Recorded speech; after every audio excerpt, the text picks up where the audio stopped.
3:41 a.m. They don't take bodies, they take your mind. The town of Millbrook had always been quiet. That changed the night the dreams began. People woke drenched in sweat, shaking, drained, even after a full night's sleep. Doctors called it stress. Coffee shops were blamed, too much caffeine. Parents blamed smartphones. But it wasn't just fatigue. It was the same dream, haunting everyone, and it always ended the same way. At exactly 3:41 a.m., the town woke, changed. It started with Harold Jensen, a schoolteacher in his 40s. He woke screaming, drenched in sweat, claiming, "They scraped something out of me." His wife insisted he'd had a nightmare. But Harold didn't dream again. He slept, but something inside him had vanished. Not memory, not knowledge. Something else, himself. Soon, other residents reported similar experiences. Exhaustion that no amount of sleep could fix. A strange hollowness they couldn't describe. People described the same vision, an endless void, no walls, no floor, no ceiling. Just darkness that swallowed everything, and above it all, something watched, not alive, not human, but aware. Every thought, every movement, every flicker of fear laid bare. Some resisted looking up. Others, curious, terrified, couldn't help themselves. Sleep studies revealed something impossible. REM cycles were interrupted. Every night, for everyone affected, the EEG flatlined at the exact same time, 3:41 a.m. A single missing moment in millions of brain waves, like consciousness had been scooped out. Doctors called it a glitch. But technicians noticed one detail. It wasn't random, it was organized. Then Emily and her brother Tom noticed it too. Emily woke each morning drained, her mind foggy. Tom started seeing her twitch in her sleep, whispering words she didn't remember saying. And then came the first disappearance.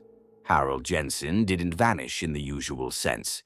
He still walked the streets, still went to work, still answered questions in a calm, measured voice. But something inside him had been stripped away. His eyes, once warm and attentive, stared through the world as if it were a distant photograph. Smiles no longer reached his face. Laughter never came. Even his favorite routines, the small joys that made him human, were gone. He moved through life like a ghost tethered to a body, observing but never participating, aware but utterly hollow. Friends and neighbors noticed immediately.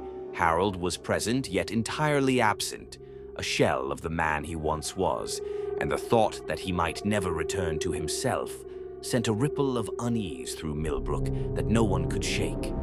One night, Emily decided she wouldn't let it happen again. She stayed awake, lying still in bed, eyes open, watching the ceiling as the clock crept closer to 3:41 a.m. She told herself she would notice the exact moment sleep took her, the exact moment something else arrived. But sleep didn't come gently. It slid over her awareness like a switch being flipped. In the darkness of her mind, she became aware of something above her, a vast, cold presence. A mechanical lens, circular, infinite, hovering just out of reach, as if measuring her very essence. It wasn't attacking. It wasn't alive. It was harvesting.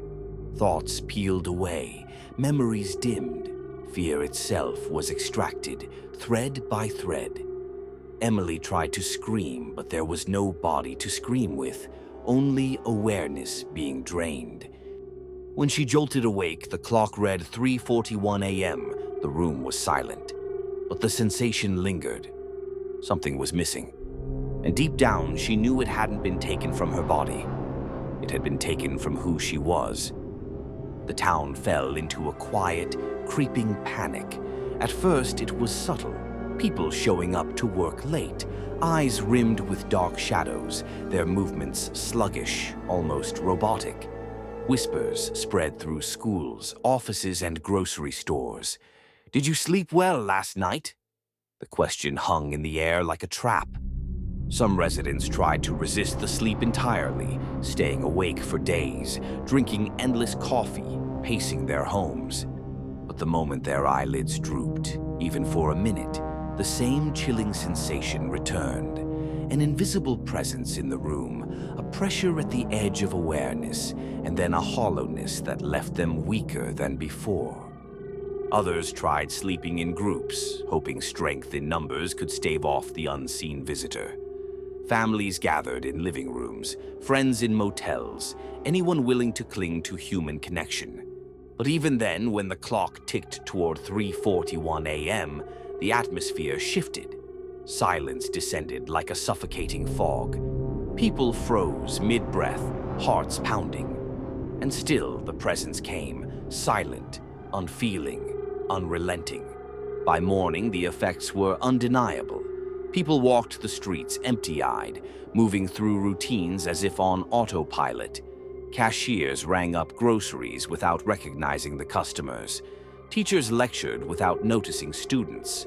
Even children, normally bright and laughing, stared through the world as if it had become a gray, muted painting. No one could explain it. It wasn't illness, it wasn't fatigue, it wasn't fear. It was worse. Something unseen had entered their minds and consumed what made them alive. Their awareness, their spark, their sense of self. And the worst part, those who were hollowed didn't resist. They didn't scream, didn't fight. They walked on, shadows of themselves, leaving the rest of the town to wonder. How many more would be emptied before anyone even noticed? Scientists theorized, psychologists speculated, but Emily understood. They weren't here to kill. They weren't even studying humans. They were harvesting them. Dreams, imagination, fear, selfhood, everything that made life vivid was being collected. The result? Hollow people, perfectly functional, perfectly compliant. Millbrook was being emptied from the inside out. Emily stayed awake for 3 nights straight. Every time she drifted into REM, she felt the lens, cold and infinite, reaching in. On the 3rd night, she couldn't resist. She looked up. The lens expanded, encompassing her vision. Her thoughts frayed. Her memories flickered. Her fear was stripped away, leaving her aware but empty. She awoke at 3:41 a.m., but she didn't feel tired.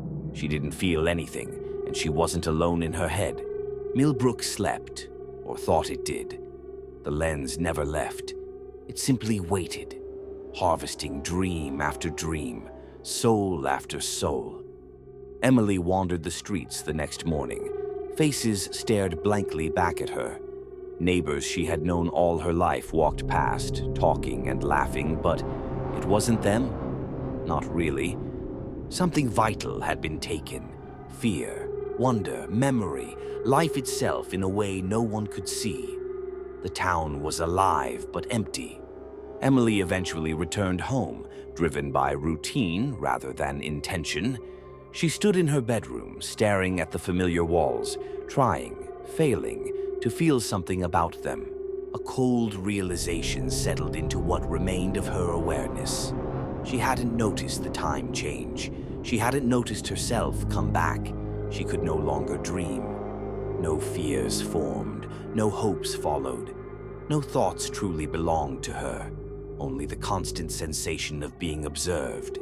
And then, from somewhere deep inside her mind, something whispered, not in words, but in certainty. You've learned too much.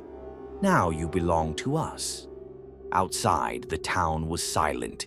Above it, unseen but ever-present, the vast mechanical lens watched patiently. Millbrook wasn't gone. Not entirely. It had become a harvest field, and anyone who woke up at 3:41 a.m., anyone at all, was already being emptied, because once you noticed them noticing you, you were never really awake again. If you're still awake, check the time. If it's 3:41 a.m., don't panic. Just don't close your eyes, because whatever came to Millbrook didn't stop there, and it doesn't need to take your body to take you. If this story stayed with you, leave a comment. If it made you uncomfortable, that's worse. Subscribe for more stories like this. And remember, not every dream belongs to you.